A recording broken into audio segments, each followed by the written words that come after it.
What are the potential pros and cons for the Baltimore Ravens when it comes to a potential DeAndre Hopkins signing? We break that all down and a lot more coming up next here on Locked On Ravens. You are Locked On Ravens, your daily Baltimore Ravens podcast, part of the Locked On Podcast Network, your team every day.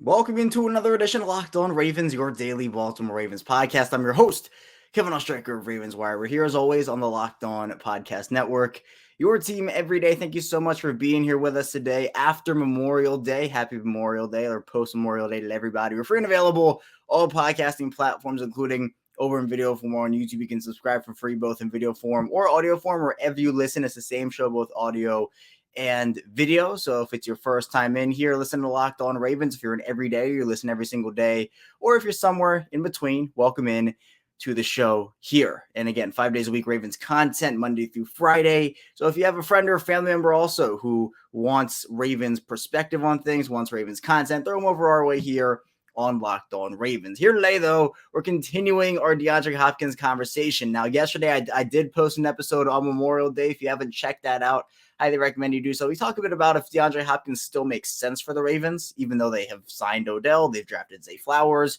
Today, we're going to get into pros and cons. We kind of touched on it a tad, a very small amount in yesterday's show, but I want to dive into more of what would the pros be signing DeAndre Hopkins for the Ravens, what would the cons be, and what would that look like? So we'll do pros in the first segment, go positive first segment, then go cons in the second segment.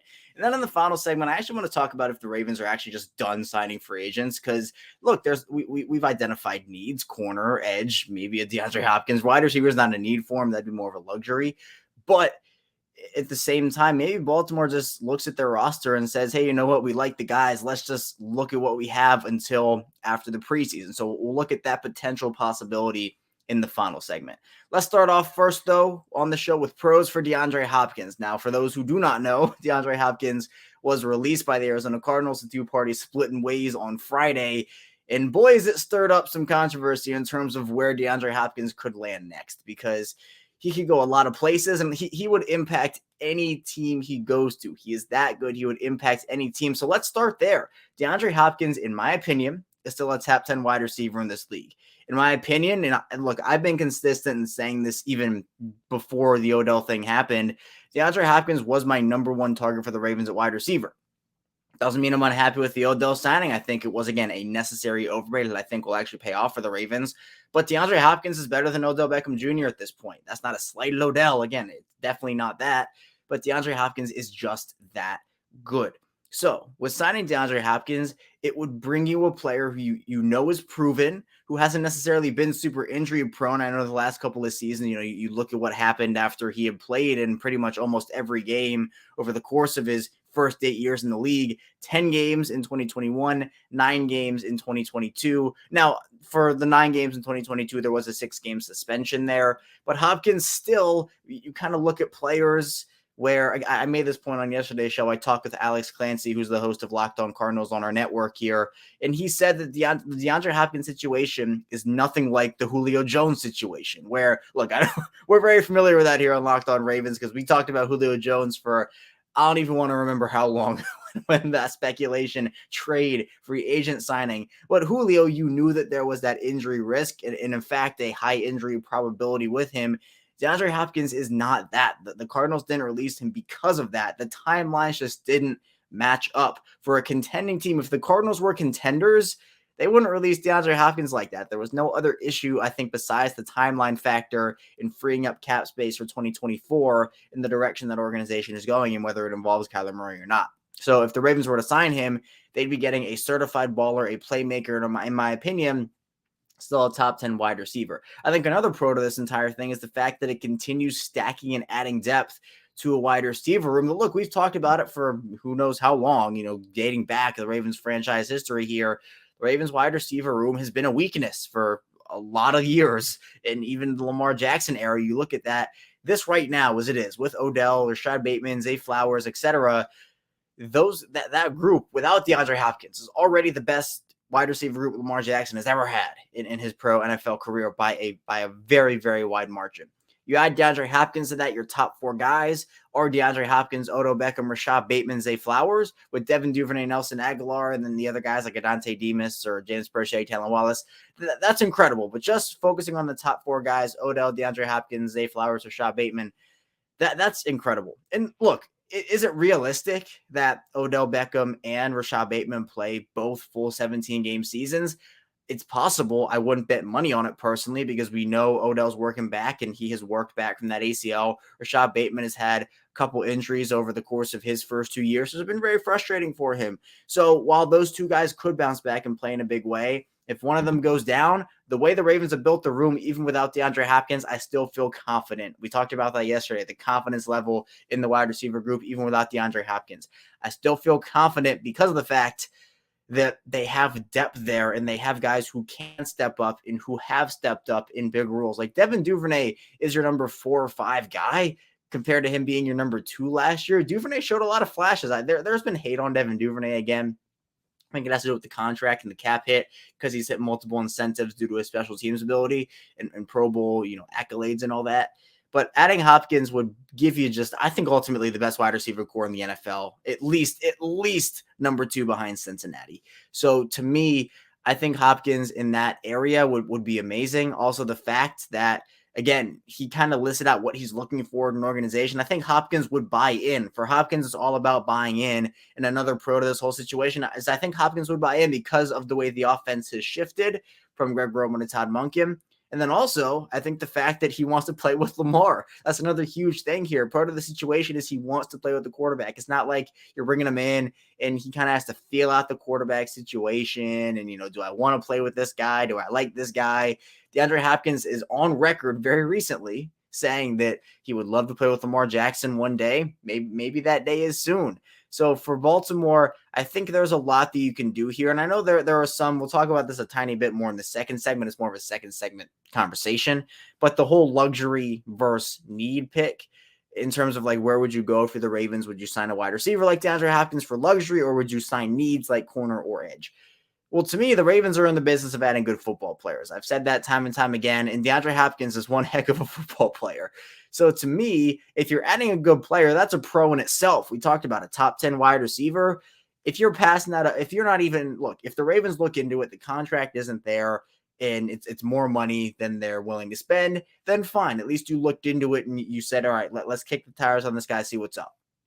If you're not looking into it at all, like even not just having a conversation, if you're a contender, just to see where it's at, I don't know. I think Baltimore should at least have a conversation. Baltimore's also been interested in DeAndre Hopkins in the past.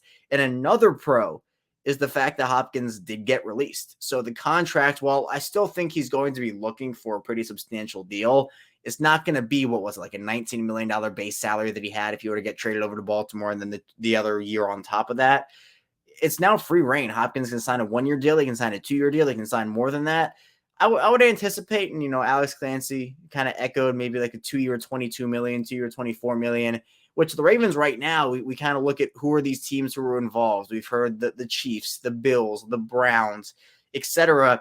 Baltimore, out of all those teams, those 4 I just mentioned, currently have the highest amount of salary cap space right now, even without restructures, $11.7 million, right around there. You look at the other teams I just talked about, the Browns, $6.9 million in cap space, right around $7 million. The Bills, $1.4 million. The Chiefs, $652,000. So if the Chiefs or Bills don't make any moves to get more money to sign DeAndre Hopkins, money-wise, the Ravens actually make a lot of sense. I mean, let's just go off the list of teams here. Jacksonville, Los Angeles, the Chargers, the Eagles, the Patriots, the Saints, the Bengals, the Texans, the Packers, the Colts, the Lions, the Cardinals, and the Panthers, and the Bears are all the teams that have more salary cap space. I know there have been some rumblings on maybe the Patriots wanting to make a move there. But other than that, I mean, the Ravens are positioned, and that's, again, even without restructure, so they could sign DeAndre Hopkins and maybe make a couple more moves here.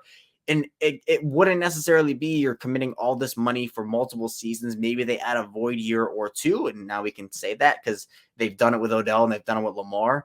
But I don't know. I feel like there are plenty of pros when it comes to signing DeAndre Hopkins, just alone in the fact that he would make this offense better that I think is going to be better anyway, regardless of him, but it would make this Ravens offense even better.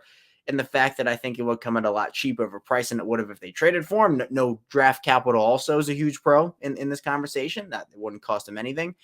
And then also the fact that I think he would buy into the Ravens culture. I love all those things about it. But with pros do come cons, and we'll talk about the cons of potentially signing DeAndre Hopkins for the Baltimore Ravens in our second segment. So be sure to stay tuned. A lot to dive into on the show. But first, this episode is brought to you by Built Bar. And if you're looking for a delicious snack but don't want all the sugar and calories, then you need the best tasting protein bar ever in Built. And if you're like me, you want to make healthier snack choices, but you don't want to compromise on taste, I've got just a thing for you with Built Bars and Built Puffs. Built Bars are healthy and they taste amazing. And they taste so amazing, you won't even think they're good for you because they do taste that good. And what makes them so good is, for starters, they're covered in 100% real dark chocolate. That's right, real chocolate. And they come in unbelievable flavors like churro, peanut butter brownie, and cookies and cream. And they only have 130 calories and 4 grams of sugar with a whopping 17 grams of protein.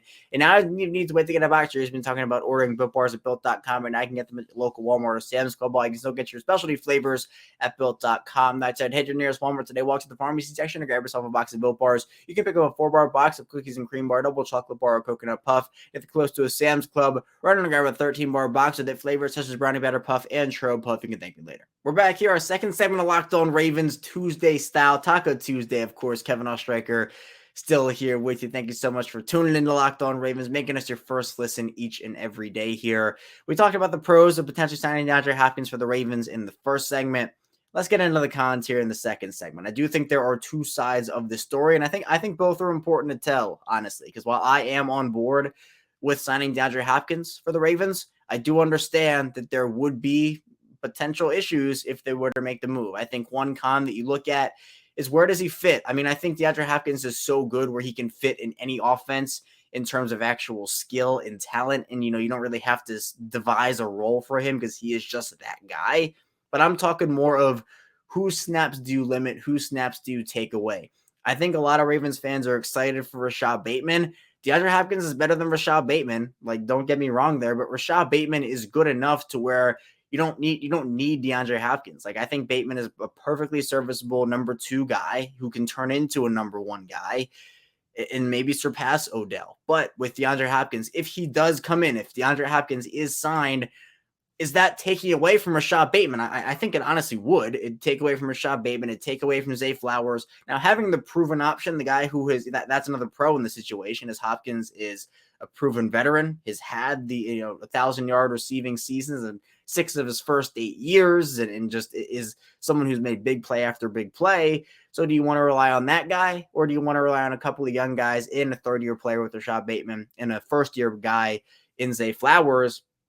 Now, Hopkins coming in, I mean, look, in the short term, he'd be great, but would it hinder the development of Rashad Bateman? And I made this point on yesterday's show, and it's kind of an odd comparison, but just hear me out with it.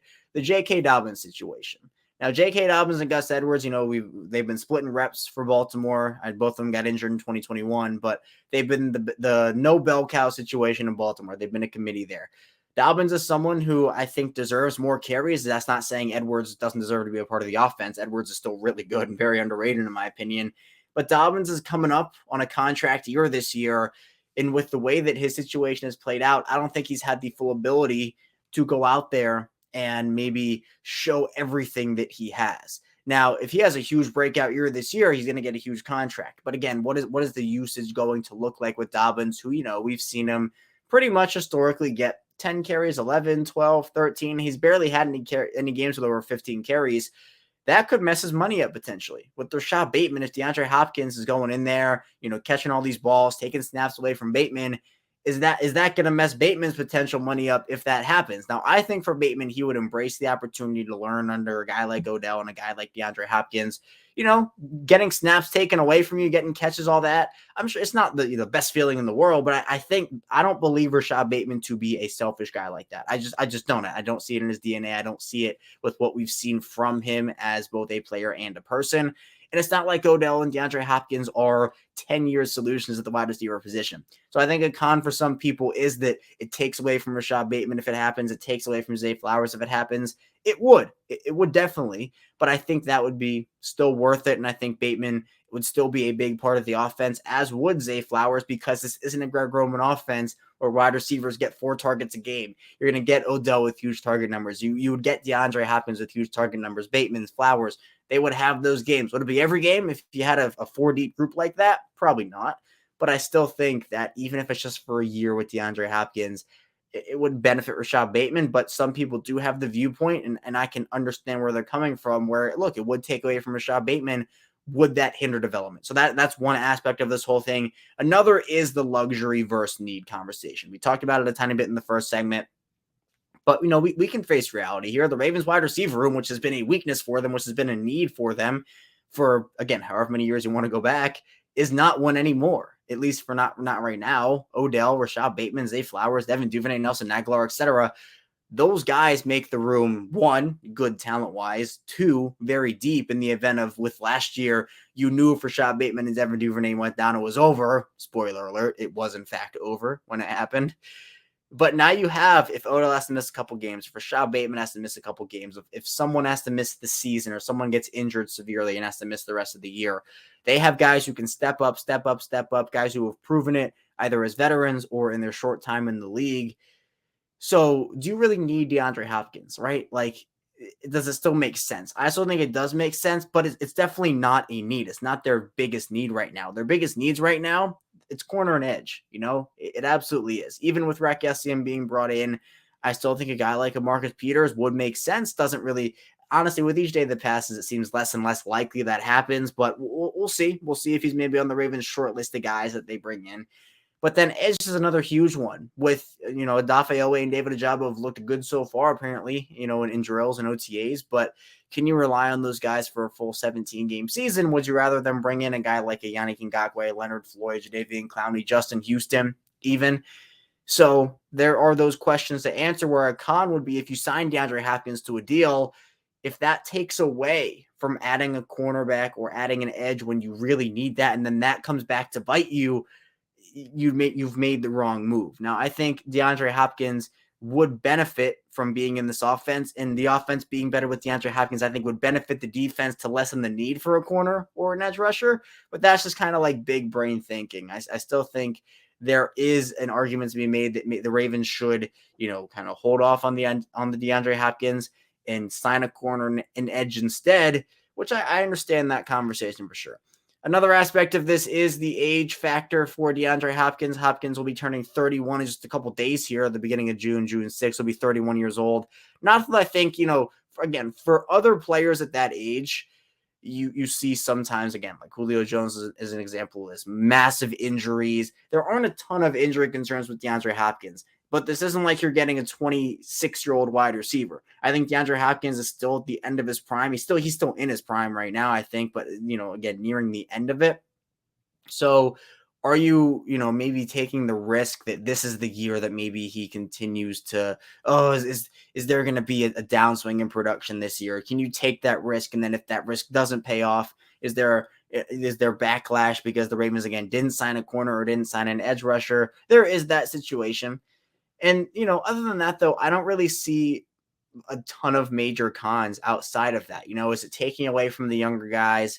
Is Hopkins, preparing for a downswing in his end? I still think Hopkins has 2 to 3 really, really good years left. If Baltimore has him for 2 of those years or 1 of those years, that benefits their team. So I think, again, there's a story to tell with every side of this thing, good, bad, pros, cons, but DeAndre Hopkins is somebody that I think would really benefit from being with the Ravens. And I think the Ravens would really benefit from having him. But, even if they do sign him, there'd be a risk that comes with it. That there would be some questions that came with it, especially, I think, in the roster construction department. And coming up in our final part of the show, we'll be diving into if the Ravens might just be done until the end of the preseason with making roster moves. So be sure to stay tuned for that. An interesting conversation still up here on Locked On Ravens. We return here, our final segment of Locked On Ravens.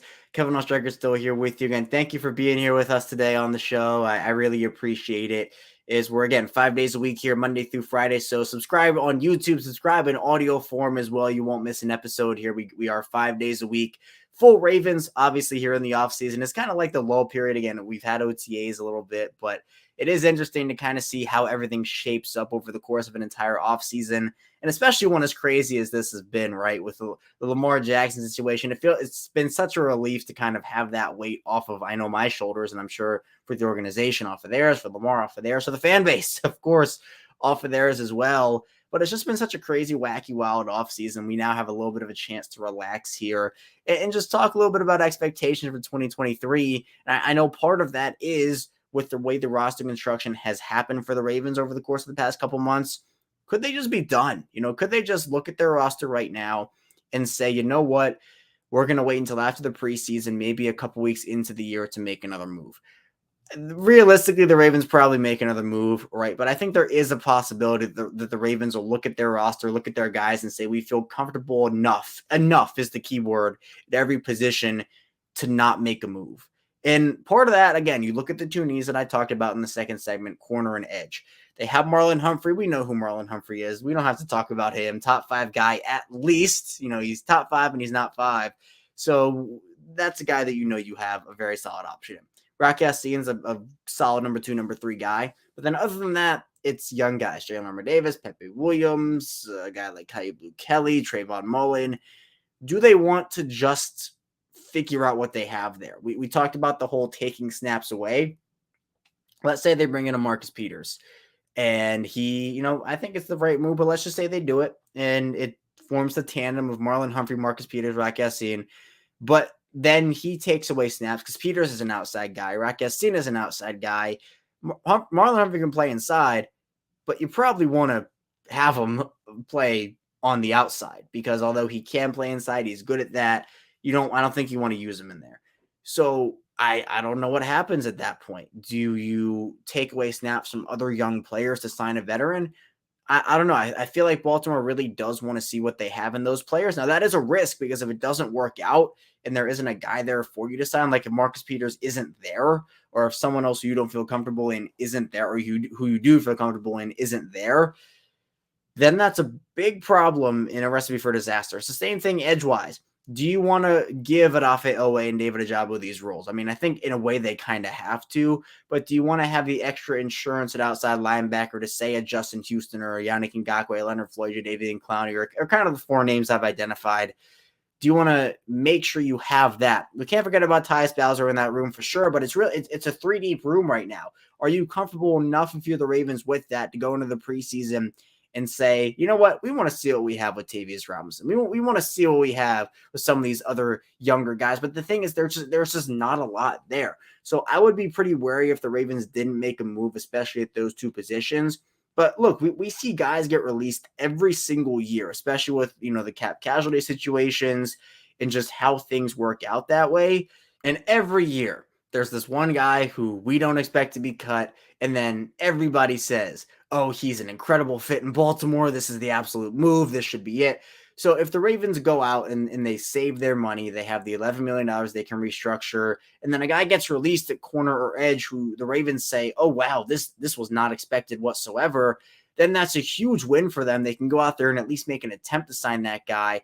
And we know that the Ravens also love to keep a couple $1 million open in salary cap space every single season in the year to go out there, make some moves potentially. The 2019 team was a prime example of this where things weren't working on defense. Week 3 and week 4 against Kansas City and Cleveland, they gave up 500 total yards in both those games. So what does Eric DeCosta do? He goes out there, he signs OJ Ford, he signs Josh Bynes. A couple weeks later, trades for Marcus Peters. The Ravens make moves, and I think the in-season adjustments that Eric DeCosta made that year were very impressive. He's done that, obviously, with trades over the course of his general manager career with Baltimore. So that's an area where if Baltimore doesn't feel like there's a guy that moves the needle for them, because, look, we're not in March anymore. This isn't like everybody's available in free agency and all of a sudden there are 15 good corners and 15 great edge rushers who are lined up waiting to sign with the Ravens. That's just not how it works this late in the offseason. So they might be waiting for an opportunity to see who else becomes available, or in the middle of the year, we know the Ravens have like a short list type deal. We've seen it with Des Bryant. We honestly saw it with Rock Ya-Sin, where they'll bring someone in and they'll kind of keep him on a short list. I mean, Alejandro Villanueva was kind of this way. I wish it wasn't with the way the signing went, but it's where they bring a guy in and they'll say, you know, we really like you, but we're not going to sign you until this point in the offseason. Compensatory pick formulas has had something to do with that. But also the fact that, for example, Des Bryant is one that a lot of people have and comes to mind for a lot of different people. When the Ravens didn't necessarily need him, but then they decided eventually they did, and they brought him in. He had a couple touchdowns for Baltimore. So that's where maybe Baltimore with an Adrian Amos potentially, who visited with the Ravens, and there have been connections there. We talked about him on a show a couple weeks ago. Maybe it's for Adrian Amos where they get to the end of the preseason and a guy goes down, because that's the other thing, right? The whole injury situation where if you have, like, obviously corner still need, obviously edges still need. But if guys go down during the preseason, during training camp, and you need somebody else, if you've already spent all your money and you barely have any money left, you've used all your avenues, then at that point, or you just settle, honestly. Like, if you just settle, you overpay guys, that's not a formula to me that's sustainable, because of the fact that once guys go down like that, you're either signing minimum players because you spent your money and you have nothing left, or you have planned for this, which the Ravens have done. I'm not saying they don't. They have done this, but you plan for it and you're able to get a guy that maybe gets cut at the end of the preseason, and then you bring him in. So would I say that, you know, it's likely Baltimore doesn't make a move until the end of the preseason? No. I mean, I still think it is, whether it is DeAndre Hopkins, whether it is Marcus Peters, Adrian Amos, Justin Houston, etc. But I don't know, because the way you look at Baltimore's roster, the offense, in my opinion, even without DeAndre Hopkins, on paper, and again, it's very different on paper versus actually on the field, but on paper, looks really solid to me. Now, I know that there's going to be some adjustments, putting in Todd Monken's offense and installing that, but it looks good. I mean, defensively, you look at corner and edge, maybe defensive line. They did sign Angelo Blackson, so, you know, that's a veteran guy who Roquan Smith spoke very highly of because they played in Chicago together. But again, it's like, what is a needle-moving move? DeAndre Hopkins is absolutely a needle-moving move. I think Marcus Peters could be one. I think adding an edge could be one, but it depends what the Ravens feel and what they're confident. We did a confidence check on a show recently. It's what the Ravens feel confident in with their roster right now. I don't think Baltimore's done, but there is a possibility. I would not be necessarily shocked, and maybe I'm just super reverse jinxing it, but I don't know. But maybe Baltimore just doesn't make a move until the end of the preseason and says, let's just roll with what we have, trust some of these young guys, and figure it out from there. I think that's a risk. I personally wouldn't do it, but who knows? Baltimore knows the guys that they have. They know their personnel. So we'll see what ends up happening over the course of these next couple of days, weeks, months as we lead up into the 2023 season. But that's all I have for you here today on Locked On Ravens. Thank you so much for tuning in today. When we get back here tomorrow, more Ravens content. So be sure to stay tuned for that, and I'll see you right back here tomorrow.